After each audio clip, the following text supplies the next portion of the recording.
suaminya yang baca.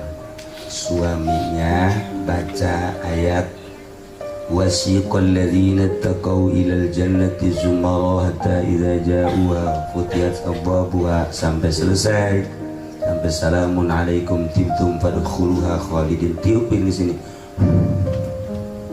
3 kali wasiqal ladzina taqaw sampai selesai 3 kali. Siapin sama suaminya dari atas ke bawah,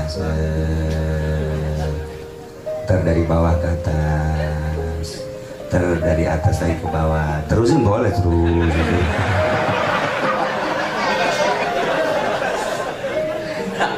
Ini kan jampe.